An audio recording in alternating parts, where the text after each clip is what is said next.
We'll be getting started in just a minute. So welcome to our Parent Caregivers Mental Health class. And thanks for joining us today. Is that everyone? Yeah, I think we can go ahead and get started, and we will be recording the video for anyone who wants to watch it after the session. Great. Well, welcome to our second class. We are really excited about this class today. My name is Laura Erickson, if any of you are not familiar with me, and I am the Vice Chair of the CARES Foundation and also a member of the Family and Community Engagement Committee.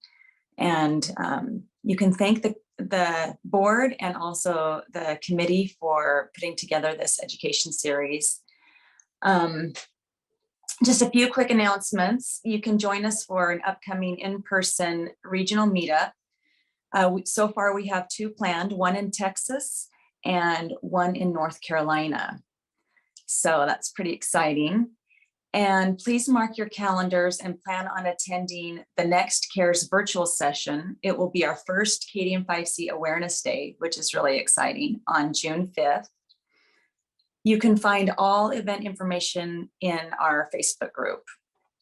And at the end of today's class, there will be a random drawing for a $100 self-care giveaway. So that's maybe a fun little bonus to being a part of this class today.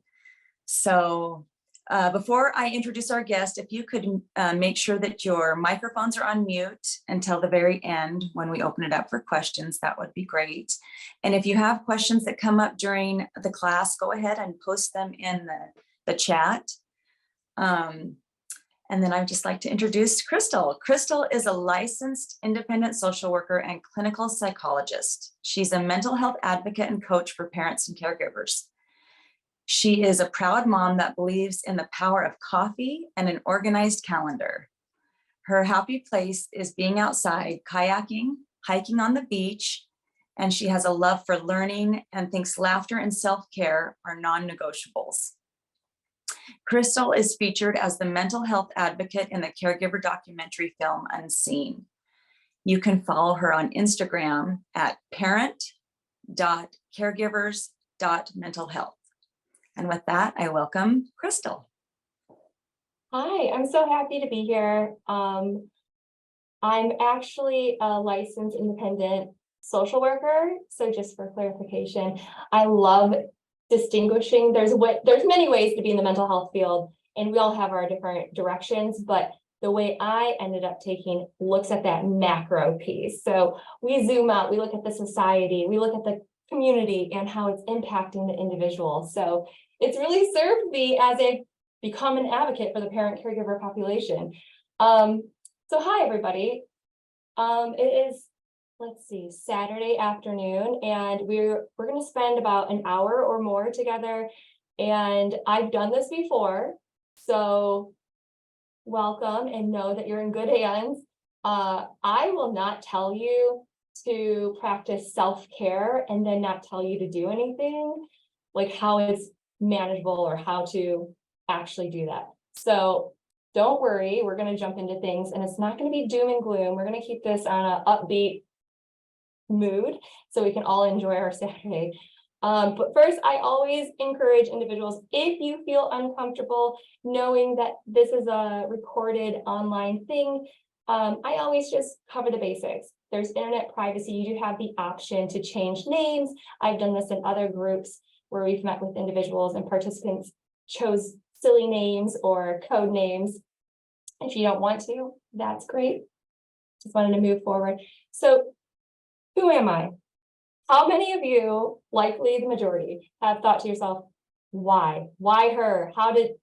What gives her some sort of background? Well, I'm a mom of many kids, and one of my experiences early on was going to therapy for my own kiddo. And do you know how you do those? Like, you go to the same appointment every week. One of you, at least one of you, knows this. Like, this is it, right? Every Wednesday we go to OT and then speech on Thursdays or whatever it is. So you have this set routine. Well, I was doing the same thing. And it was a Saturday morning OT appointment at that time frame, one of many weekly appointments that we used to attend. And I used to see the same individuals in the lobby. And while I sit in this lobby with other parents, typically the mothers, I would see them week to week to week. We started small talk, we started to reflectively listen to one another. And then before I knew it, I started to assign homework. I was encouraging them to do stuff for their self-care. I started to negatively or having them to challenge their negative thoughts. I was unknowingly, accidentally providing group therapy right in that lobby full of the other mothers, my peers, because I could see that there was other stuff going on. And goodness knows, it's easier to give advice than do your own, right? So as I also was in the journey with them, I started to reflect and I was like, we need to find someone who specializes in this population. So I called all of my friends in the field, every other therapist I know, which is, we all know each other locally, and couldn't find anyone. I was like, that's so strange. So then I called I live in South Carolina. So I called my top place and I was like, you know, like who is the person that leads this?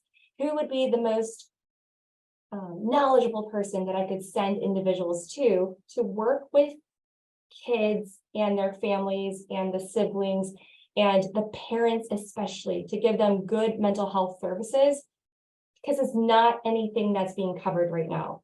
It's when you're talking about therapy in general, like I just didn't trust some people to do it because they didn't have the understanding that there might be grief or other feelings behind it. So turns out there wasn't a lot of people doing this. And then I kind of got pushed into it a little bit. I got a little nudge. So that's how I started this. I accidentally was holding that group therapy. And the more questions I asked and asking, why don't you provide education on this? And like, who's doing this for this population? Like, we really need help over here. And I couldn't find anyone, then they made me do it. So luckily I have the personality where I did psychology programs in the University of Michigan. In Michigan, you can tell my fast-paced speech from up north. And then I have this is important, it's a social work degree from Wayne State in Detroit. This provided me with a really vast experience and knowledge to be more of an advocate and to have that skill set where I see an issue and it is my job to find some sort of relief or solution to a problem that needs. And for me, the problem was we didn't have enough mental health support for the families of children with medical complexities and disabilities, and just overall, we just need more mental health support for the family system. So that was pretty interesting. That's my start. Overall, I run my own private practice called Better Tomorrow Therapy. I specialize with the parent caregiver groups. So those that are doing both parenting and caregiving all at once. And so we work together, and I will tell you the truth. It is such an honor to walk this road with individuals, and it's one of the best things I've ever decided to do. So today we're going to cover these 4 things. We're going to spend a lot of time in the coping skills area, so we're just going to breeze through the other stuff, and then we're going to have a conversation at the very tail end. Hope, first and foremost, we're going to put it out there. Is there hope? Absolutely. This is not a doomsday. So we are decreasing stigma every day in the mental health field. You know what happened during the pandemic? A lot of conversations about how to support mental health, how to appropriately take care of oneself and others. So we're in the right direction. We're moving towards non-judgmental attitudes, understanding the importance of just processing your feelings appropriately. Some key numbers. A lot of times, not all the times, but a lot of times I find that Depression and anxiety tend to be the top two that we see in the studies. They're also the top two that I see in my own private practice that I'm observing as a professional as well. 31% of all households serve as family caregivers, and this data is supported. I have the sources at the very bottom of this, so we will get to that. And we found that 58% of caregivers tend to be women. When we talk about what makes somebody a caregiver versus what doesn't, what we find in the studies as you reflect is that you really want to see the differences of the daily living supports. So, in short, based on the hours they spend helping the activities, daily living support and services, caregivers of children with special needs have a more intensive caregiving experience than caregivers of adults. The reasoning behind this is the more independent an individual is, the less likely that we're going to have the mental health diagnosis for the parent caregiver. So there's a lot to consider there. And we can make sense of this if you can reflect on if my child is tying his shoe and he's telling me he would prefer toast and not cereal, and we have this dialogue and we have these other things at play, there's a decrease of my support given to that child. The more support I have to give for their daily life skills, activities, this means that the more prone to mental illness I am in terms of struggles or experiencing at one point. This does not mean if your kid has significant needs that you will for sure have a mental health diagnosis. That doesn't make any sense. We're saying that you are just more vulnerable. Another study, parents of medically fragile children were more likely to report symptoms of anxiety and depression than other parents. And social isolation and feelings of guilt. Another study, parents of children with chronic illnesses were more likely to report symptoms of PTSD than parents of healthier children, likely to experience sleep problems, fatigue, and difficulty concentrating. Bear with me, it's not going to be like this the whole time. These are kind of sad and not my favorite part, right? So we found a wonderful family. This family was featured in that documentary that was referenced earlier called Unseen. And this family in particularly shows all the vulnerability. Thankfully, they're very open about their lives and their experience with their kids. So if you're interested in watching this, check it out. There's currently, I think it's open to the public. It's been sponsored by an agency. It's going to be on PBS, which is kind of neat. So check it out if you have yet to see that. I like to throw that out there as a reference. And I like to also discuss the impacts on the siblings. I'm not going to ask right now, but I'm just guessing that many of you have multiple children, right? So when we consider the impacts, the attachment impacts, the mental health relationship with having a child in the home that requires a lot more support, and what that does to the dynamics and what that does with the whole family, it's very possible for others to not understand how significant this is for the whole family, for the whole context. All right, activities. I rushed through the first part on purpose. So if you're like, she's going really fast, it was with intent. I wanted people to cover a lot today, and I'm gonna do the best I can to squeeze in as much information that I think is the tried and true way in terms of a mental health professional that could offer to a large group that you can take this and later use it for yourself.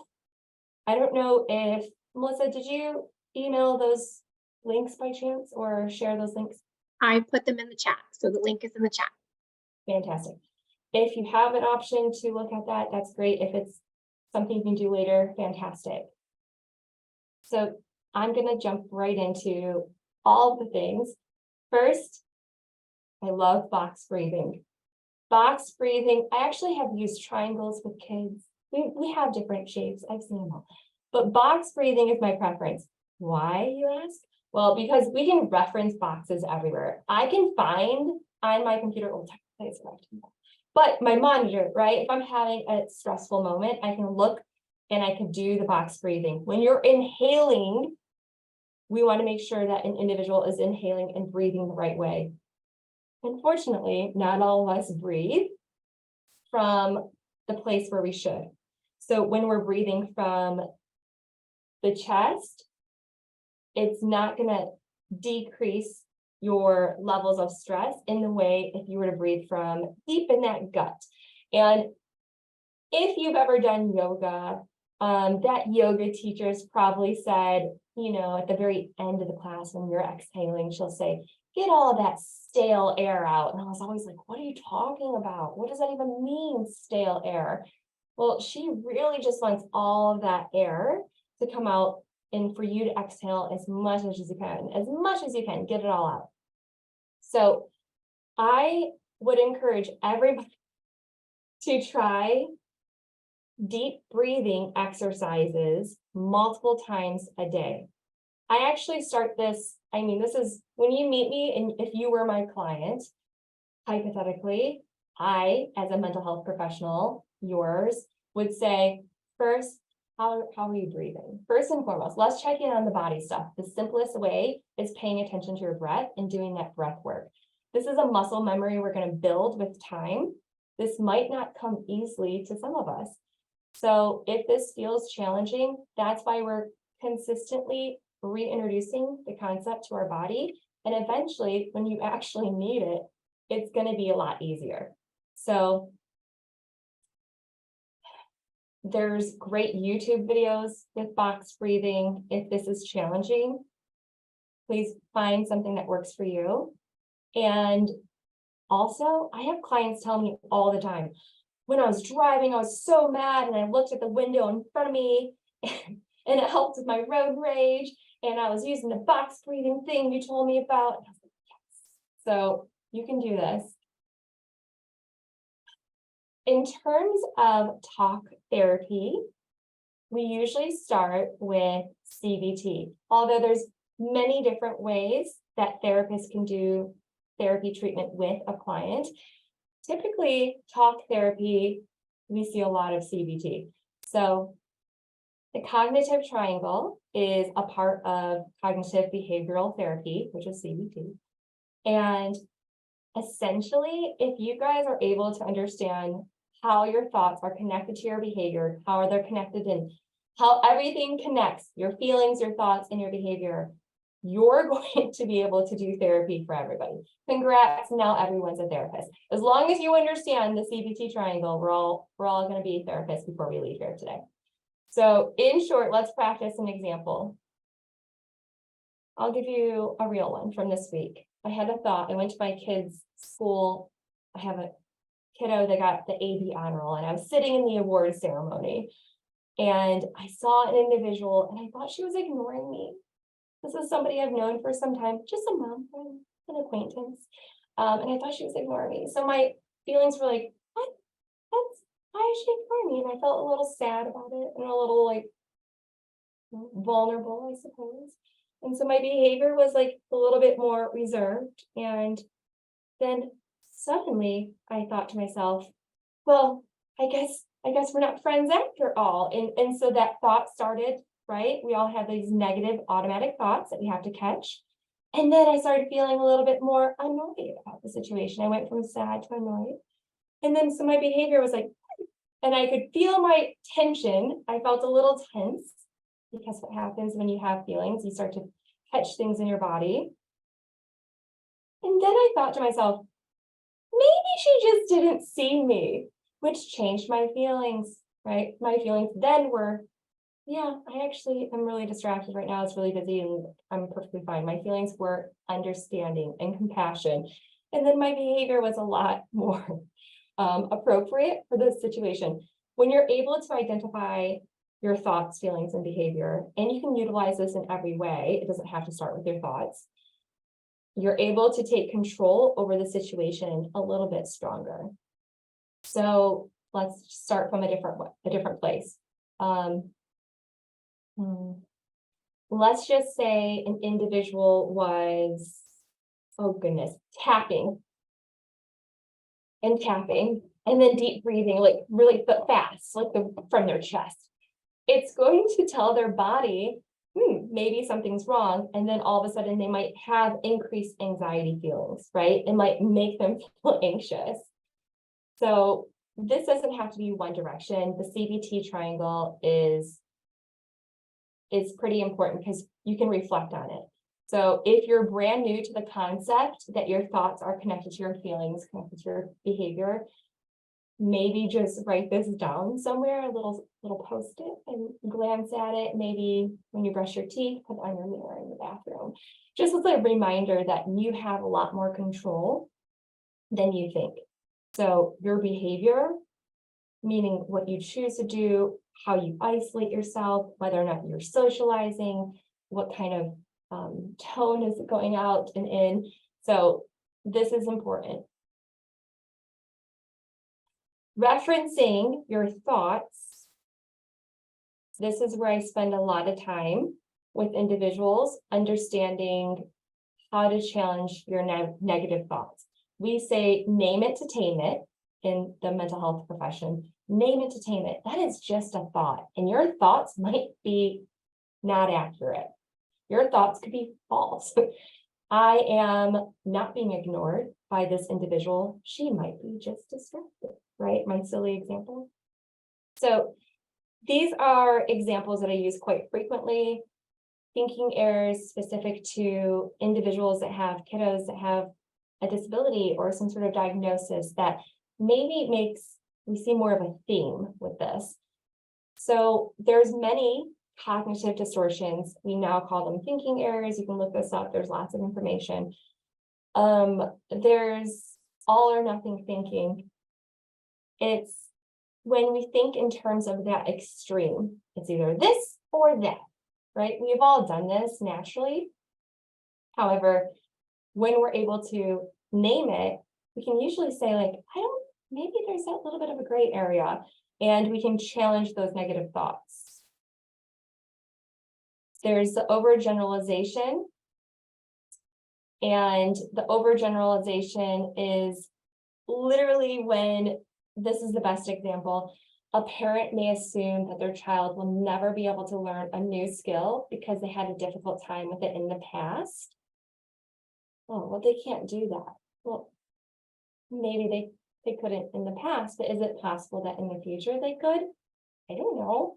And this is challenging in our lives with children who have disabilities of some sort, because we know that there are some limitations sometimes and barriers. So telling a parent, like, are you overgeneralizing, is kind of a tricky area for a mental health professional. So we kind of have to really reflect on this. Is it possible, or is this something that their doctor said that they would never? Is there still some sort of hope moving past that thought, or is this the reality? And accepting it is the best for everybody. So there's a little bit of a gray area with overgeneralization. In that example, I like to highlight that. Mental filtering is when a person focuses only on the negative aspects of the situation instead of maybe highlighting some of the positives. Personalization is when a person takes responsibility for things that are not their fault, not in their control. It's not my fault that it rained this morning. It's not my fault that Aunt Sally drank too much at Thanksgiving, right? This is stuff that we see a lot. But as a parent caregiver, sometimes it's, oh, well, if I would have taken them to more services, and they would have been able to, oh goodness, insert the blank. I'm not trying to come up with a very detailed answer, but we've all had these thoughts where we're taking responsibility about something that's not ours to carry. So I see this a lot with individuals who have children that have a disability or some sort of medical complexity. Worst case scenario thinking. Sometimes I just like to say doomsday. Let's doomsday this. Let's think about what the worst case scenario thinking is, because we do it. We do this naturally. And part of that's a survival skill, right? Some of us, we have to think about how to make this easier, because we're going to think the worst and then we're going to prepare for everything backwards from that. And so that can serve us sometimes. However, just make us feel great. So back to that CBT triangle, if you're thinking worst case scenario, it's not going to make you feel great all the time. So if a person assumes the worst case will happen, like in one situation, we use the example that this individual was like, oh, my kid will never be able to A, B, and C about their future. And I was like, is there anything else we can maybe highlight instead, right? Is this where we want to spend our mental energy, or could we spend it in a different way? And again, as a mental health therapist, yes, your feelings are valid, but are you fueling certain feelings with your thoughts? So if I already feel sad about a situation, if I'm already struggling with grief, if I'm already struggling with anxiety or depression, do I really need to pour into it with all these negative statements, these thoughts? So your thoughts are not your feelings. So every time I'm thinking my thought, I might be influencing or strengthening that feeling. And I don't really want to feel that way anymore. So I need to change those thoughts. Emotional reasoning is similar. Some of these overlap, and I know it's a little confusing being introduced if you've never seen anything like this before. Emotional reasoning is just the assumptions that really, like, you are failing. This is the one I hear the most common. Like, I'm just not a good parent, and it's hard to break the cycle of this. And it really, I find that with emotional reasoning, it's nice to phone a friend or talk to your spouse or talk to a friend and kind of bounce ideas regarding whether or not this thought could be reframed in a different way, because likely they'll be able to help you with that. Because you probably don't have any supporting evidence to these thoughts. You probably don't have proof that these are actual for the majority, right? Although some of your thoughts may be accurate, those negative distortions may need to be challenged. And then labeling is when we tend to stick labels and put certain labels on people that don't necessarily need it, or it doesn't serve them well. So, oh, well, I'm just a mom.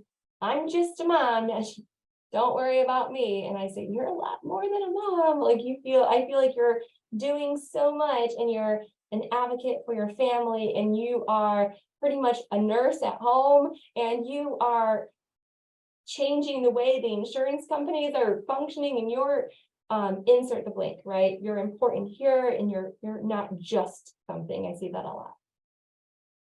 Okay. Oh, I'm going fast. Let me do a check-in with everybody. So far, hello everybody. So far, does anybody have any questions? Can I ask that question really quick? Well, I did speak through a lot of information that I would take many sessions to cover and introduce to a client. So I don't expect you to take this, and I just really wanted to plant a seed for individuals. I do have a question. I just wondered on those, do siblings sometimes take on those same traits? Oh, absolutely. Oh, absolutely. The siblings that I've worked with personally in my practice tend to feel a lot of responsibility in the household. And then I also have some that just have a little bit of hidden resentment about the effort that's needed to care for their sibling. So, and we validate that. We don't shame, there's no guilt. We validate it. Yeah, sometimes things are tough. Yeah, I wish things were, simpler. and we validate and we let them have that, but they're challenging their negative thoughts. I just did one 2 weeks ago, and it was in regards to, I believe this individual was teasing or making fun of in a public space of my sibling who has a disability. And we had to work through that. We had to say, like, the CBT triangle, well, that's your thought. I think they're making fun. Well, how did that make you feel? That's really helpful to understand. And what did you do? Did that make you feel like you were, wanted to scream at them? Did you talk to anyone about your feelings or that situation, or what actions happened? Did you think about it at night? What happened afterwards? And then deciding, like, am I comfortable with this situation, or is there anything I can do to alter it or shift it? Do I need to explore it more and process more? And deciding what to do with that information about the siblings. I don't know if that answered or went in a different direction, but did that answer? Yes, it was great. Thank you. Okay. Sometimes we all just need a break, but respite is hard and it varies depending where you live, which is nonsense. Can we just all agree that it's so interesting and it doesn't make a bit of sense? This is the social worker in me, why families have such various resources, all depending on where they live. So where I live near a teaching hospital, and there's tons of services locally. But I have someone I work with, and they do not have all this at the tip of their fingers. They have to drive hours to see specialists and therapy appointments, and that's just one aspect. I have other individuals that have different types of insurance, so they get different types of therapies allowed or limitations and barriers. I have others who just have told me nightmare stories when they left one state in America to go to a different state in America, and how different the services were and how they lost their caregiver support, meaning somebody like an aide or the home nurse that was no longer able to come to their house just because of where they live. So anyways, one of the things I like to stop and pause and reflect on is don't put so much pressure on yourself. Sometimes these feelings of overwhelm, it's not our fault. It's not our fault. It's our society's fault. We can just sit here right now collectively and reflect on how different it is per household, just based on the resources that they have, their income, the type of insurance, the type of grants that they might have been given from the local foundations, the type of resources and hospitals and specialists, and what type of schools or what kind of family lives nearby, what kind of friends live nearby. So if you catch your thoughts saying, like, this feels different than others, that's because it is. And each one of us, although we're trying to support and trying to understand and empathize with one another, we all very much have different resources and strengths. So I like to reflect on this because I want everyone to give themselves compassion and just understand, if you are maybe having an easier time than someone else, maybe they don't have all of the things, the support systems, the things in place, the distance that they're driving, or maybe they don't have anyone to watch their other kids while they take this kid to this appointment. So maybe they just don't have all the systems in place, that support system that's really beneficial. So just like to highlight that for a moment. One of the things that I really advocate for, as you can tell, is having your own personal therapist. And in this day and age, in 2023, we have such great options for therapy. So if CBT wasn't working with you and you're like, this is boring, I don't want to talk about negative cognitive distortions, like you weren't interested in that and that wasn't impacting you in a positive direction, great. There's so many different modalities that we can use that you will find in the mental health profession. Individuals feel very comfortable when they're getting certified in those CEUs doing different modalities. So if you have trauma in your background, we would say, you know, is it possible that you should do trauma work first and foremost before we're talking and exploring your thoughts and feelings about the present?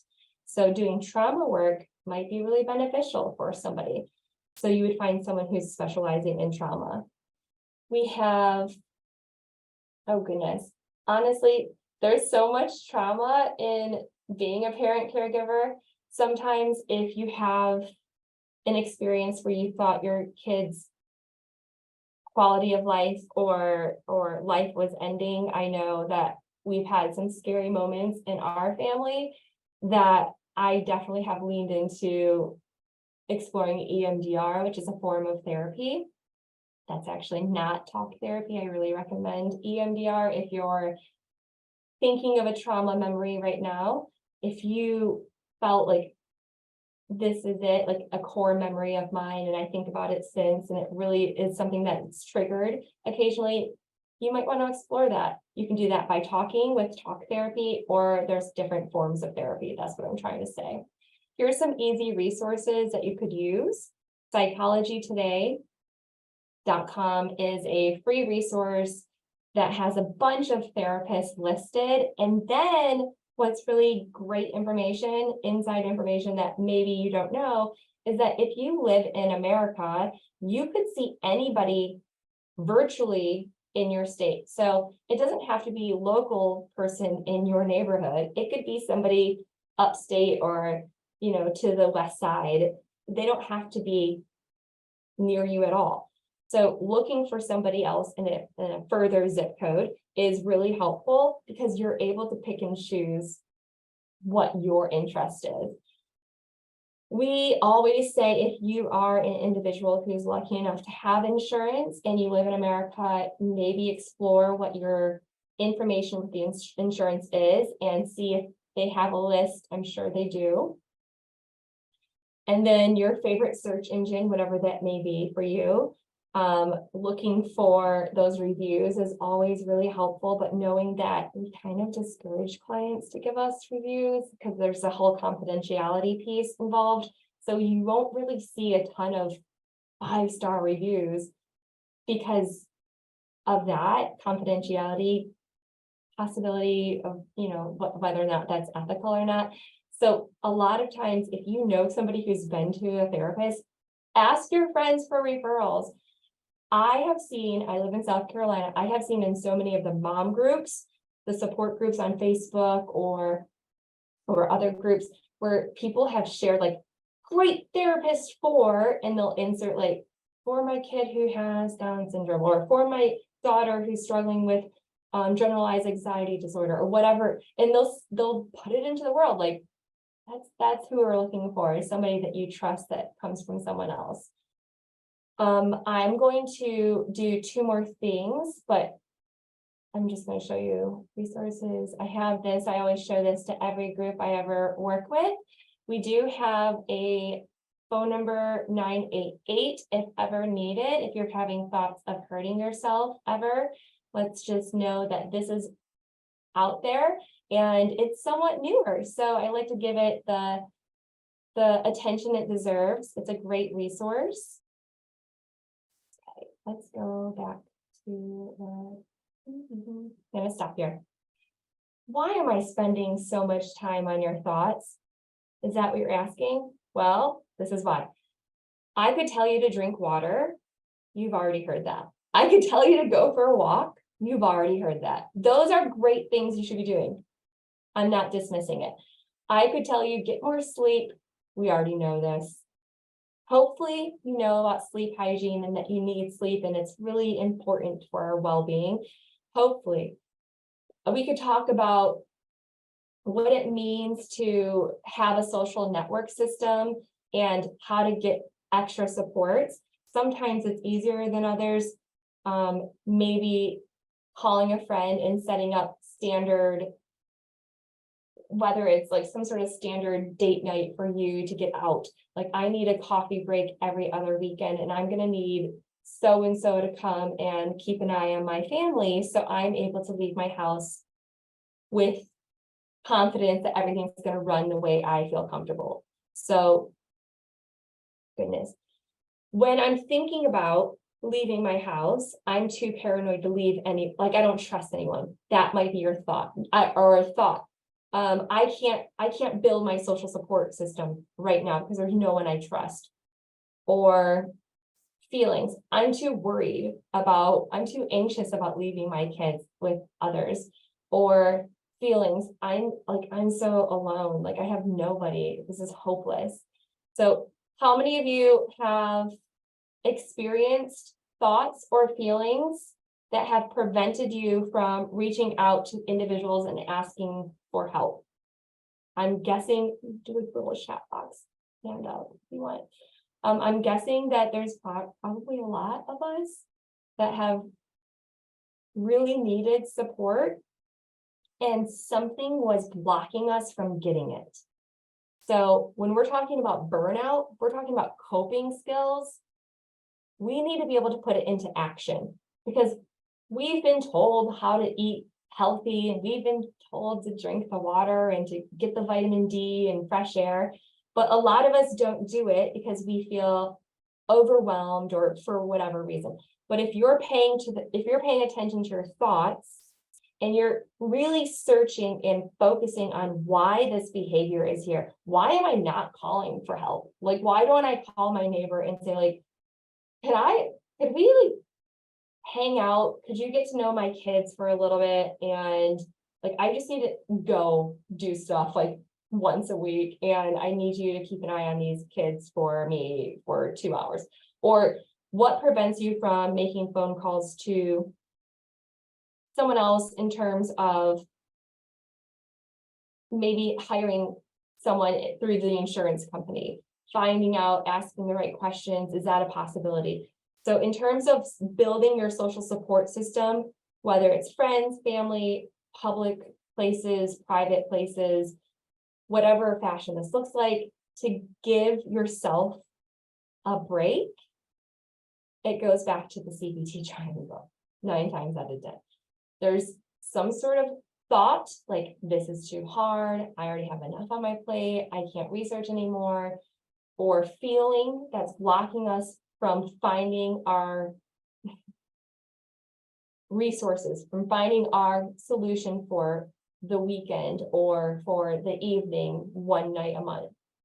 So at this point, I would highly encourage everyone here, if you don't already, and many of you guys do, but if you don't already have your social support in place, this is one of the best ways to decrease the vulnerability of risk for mental health illness. So if you're able to build that social support system up, you're less likely to have those overwhelming feelings, and that chronic burnout will be a little bit less likely. So I wanted to really just revisit this, and I hope that makes sense. So however many participants are here, if you guys don't mind, I would love to kind of open the dialogue up at this point and start here, because this is where I make a lot of movement with individuals, and I can do this in a group setting. Just by what we said earlier, all of us have different resources. All of us have different types of barriers and limitations that are working against us. And then some of us have different strengths and really great resources in general that work with us that we might not even know, you know, are so wonderful because we thought they were standard across the board. So let's open this dialogue up. If someone doesn't mind, I would love to hear, does anyone feel satisfied with the setup you currently have? Does anyone feel like I'm at 100%, like I'm happy with how our family's functioning? in terms of, I know for sure I'm not going to have any burnout? Or is there still room for growth? Because I'm going to guess not a lot of people feel like they're at 100%. So that's why I go that way. So let's say the other side of us. So in this group, how many of us feel like there's still effort that could be made? We just feel stuck or overwhelmed or confused, or maybe like we don't deserve, or we don't want to bother people. Oh goodness, I hear that a lot. Or we're not allowed to ask. So what is preventing us from expanding our resources? What's expanding from, or what's preventing you from asking your neighbor, your friend, building those relationships? I think a lot of it is knowing who to ask. You know, we're not always sure who we can ask that we feel comfortable with and confident that they can, you know, do as good a job as us, or enough of a good job that we feel safe and secure with being gone. Yeah. Anyone else have thoughts about that? So even if we were talking to a group of parents that have kids that have no medical complexities, no disability diagnosis, parents still struggle with trusting a babysitter, right? This is why we got the nanny cams that are pretty popular. So starting from referrals, who do you trust? So one of the things that I've seen that was really helpful for many families is finding those groups online and asking for who do you trust? Who's in your neighborhood that you feel is trustworthy, or who's in school to become a nurse, or who is the nurse, or who is that special ed teacher that you trust from your local district, and building that network up of people so you can bring them into your circle. I have 2 clients I work with. They'd be so happy to know I'm sharing this because they're very proud and we talk about it very openly. It's a need. We need to train individuals sometimes how to work with our kids. It's an expectation that you cannot feed them this, because that will, whatever. You're not allowed to leave this door unlocked, or there's an elopement issue, or you have to, you know, use this phrase and not that phrase, and you have to do this pattern and that pattern. And if you see this happening, that's an emergency, and this is the medication, and you need to contact me immediately. So there's all these standards and expectations that are really important for the well-being of your child. So you're not wrong for being concerned. You're actually very responsible. But the belief is the more energy you put into the preparation of creating some sort of like PowerPoint or some sort of, oh goodness, I've seen the binder. I wonder, do any of you guys have a binder yet for your kid, or some sort of file where it helps an individual that's taking care of your family, like filling in so you can go out? Those are wonderful ideas, practical, hands-on ideas, free, that gives you a little bit of certainty that the person is being trained in order to know how your household functions. So every household functions differently. Here's what you need to know about mine. Here it is. And I have someone that has, oh goodness, like a paid website membership, and they actually have the nurse aide and the other private paid caregiver that comes in. They have them take this training course about their kids' medical stuff. And I think that's so creative, and it gives them a sense of certainty that there's definitely confidence with this individual being a caregiver when I walk out of this house. And I can leave and I'm just mom for a few minutes, because when I return, I'm mom and caregiver. So whatever makes that feeling of uncertainty decrease, that's what we need to come up with problem-solving ideas, realistic ones. Hi, Hope. So I do understand what you're saying, and I think that's all well and good. But when my son was needing care, it wasn't so much anything that you were saying, it was the cost and how much it costs, and finding people that we don't have a waiver. We weren't able to get a waiver. So that was our biggest concern, is not so much finding qualified people, but paying for it. Yeah, all of those resources.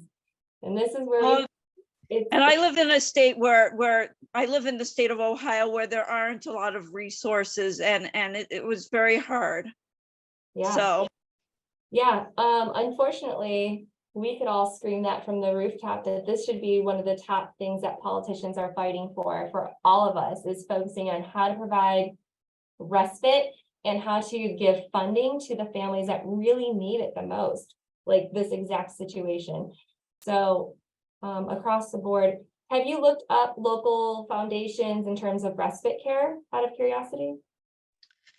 so my son is now 23 and he lives in a group home, but it was really hard.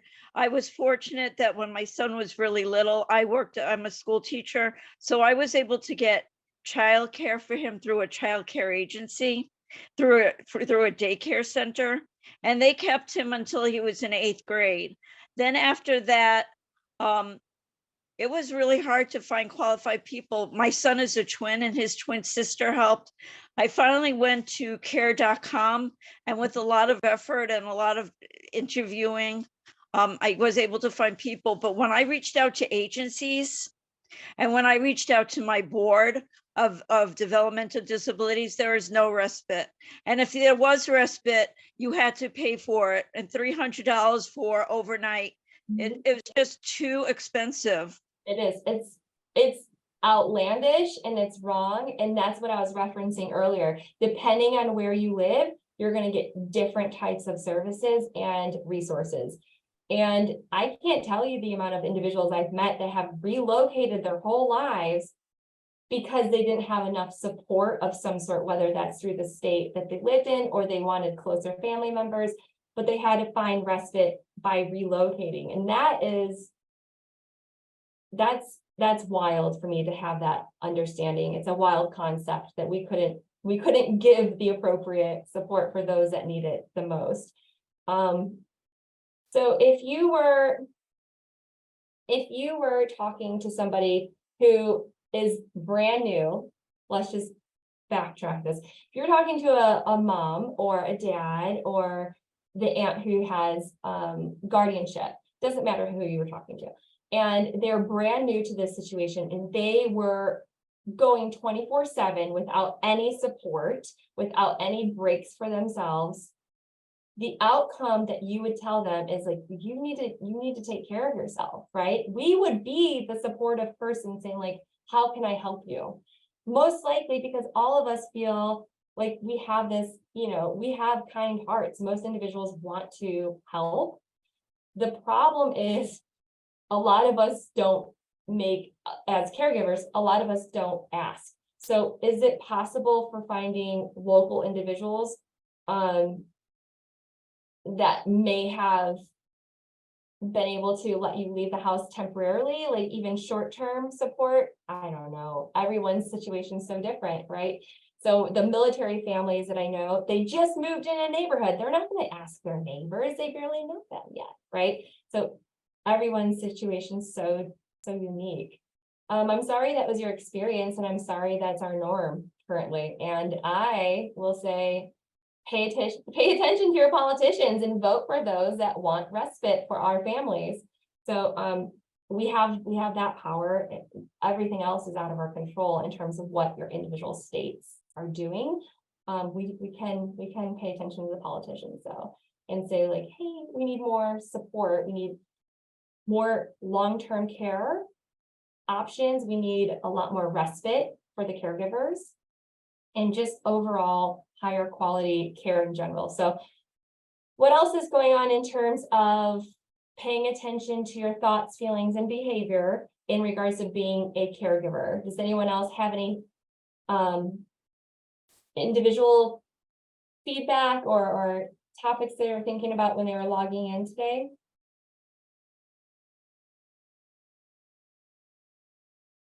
Hello out there. So I just really wanted to make sure I covered the important stuff. Deep breathing, cognitive distortions, paying attention to not all of your thoughts are true, how to shift some of your feelings and behaviors, and how to challenge those negative thoughts, the basis of those. Acknowledging that we should be aware that individuals do have different resources, and it sounds like that's the case here as well. So sorry to hear that, but also I think that's important that that was shared, to be honest, to kind of validate what I just said. And so we can move forward, taking care of one another as we speak and as we advocate as individuals. And this population is completely overlooked. This larger population is completely overlooked. So you have, in terms of being a part of this population, you're here today. And that alone is important, because that means you're paying attention and listening and growing. So kudos for you even to have your own peer support and paying attention to yourselves. Was there anything in particular in terms of coping skills that you think you'd want to know from someone like me, or that I should cover? There's deep breathing, there's challenging your negative thoughts, and then there's a ton of other stuff that we could do. But in terms of interactive stuff, I wanted to be able to at least cover the basics. All right, good. Well, I'll take that as a good thing. I just gave you a ton of information, possibly too much. Typically, when I get feedback, it's usually like, that was too much. That's a little bit much. Oh, yes. Hello. There's the hand up. Hi, I appreciate everything that you shared. I just wanted to, are you going to be sharing this PowerPoint in the website or anything? Because like you said, as a caregiver, I'm like doing laundry, I'm making food. And so it was kind of hard for me to take notes and stuff. But I really appreciate, the CARES Foundation, like, everybody putting together all these networks and stuff, because sorry, I get sentimental, but it's difficult, especially trying to explain everybody my daughter's diagnosis and getting that support. And like you said, advocating, for her and us as a family, because we face it daily, so I appreciate that we're able to connect, because we're from so many different places, and this is a way of coming together thanks to the technology, because I'm over here in California, and it's really difficult to find those resources. And I'm in a pretty big populated area, but like I face, like how previous person was sharing, like the finance part, and I'm on the wait list for respite because of COVID didn't make it any better, and even during that time I was barely getting her diagnosed, and she was already 4 years old by the time I got her diagnosed. And then I have another little, when I found out I was pregnant, I'm still dealing with her disabilities, and find out that I was pregnant again. I mean, I was destroyed. I was crying because, I work full time and I have a stable job. Thankfully, I work for a college.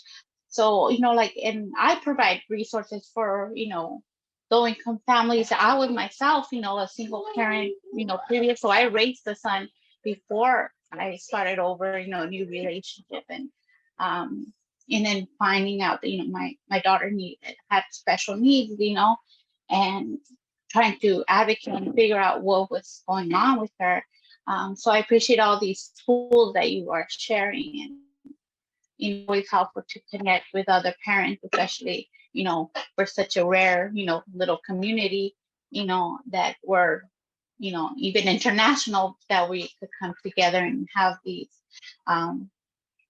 tools that you guys are sharing with us. So I just wanted to share my half. Don't think that we're not listening. I'm listening, even though I'm washing, cooking for these girls.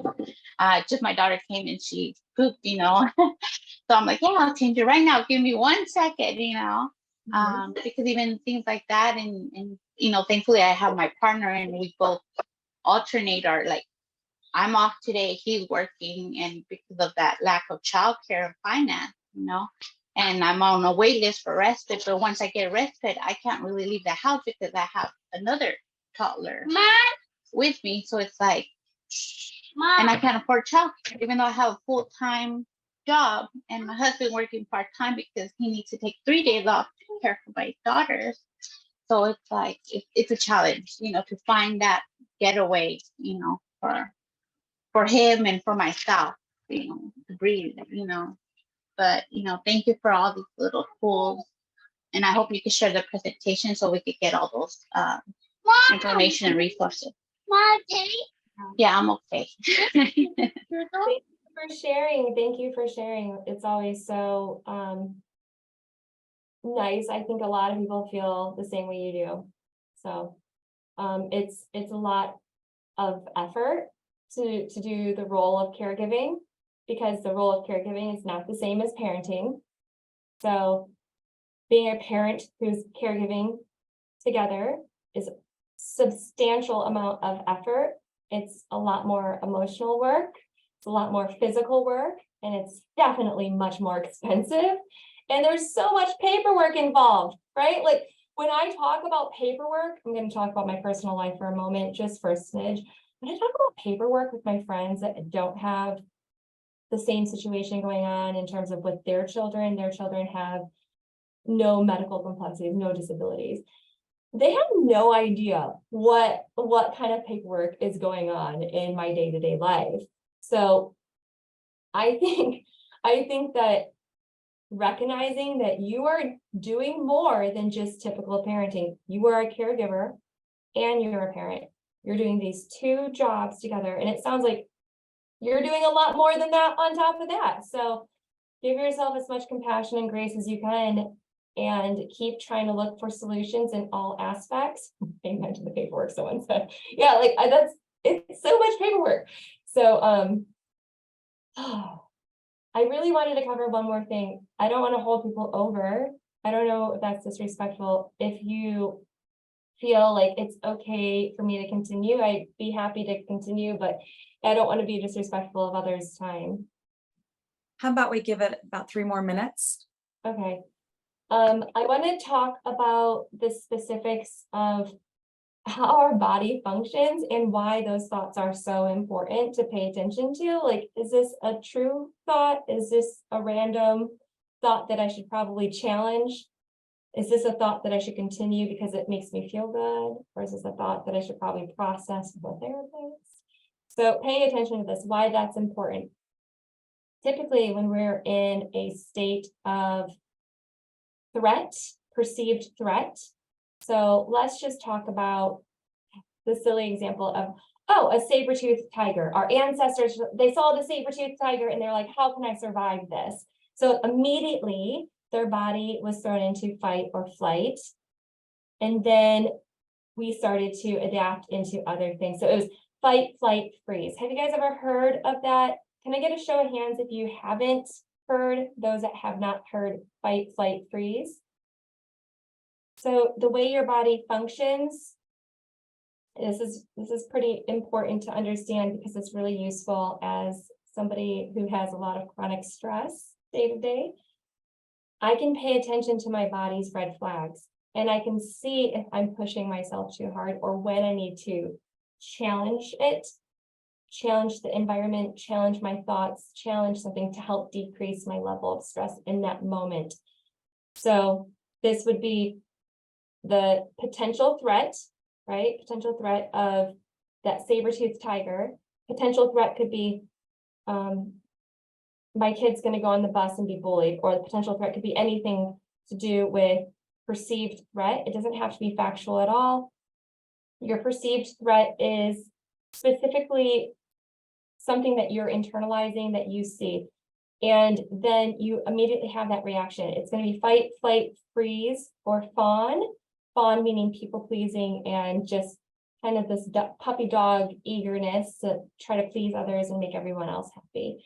So fight is I'm going to fight the situation. I'm going to call that insurance company. I'm going to battle them.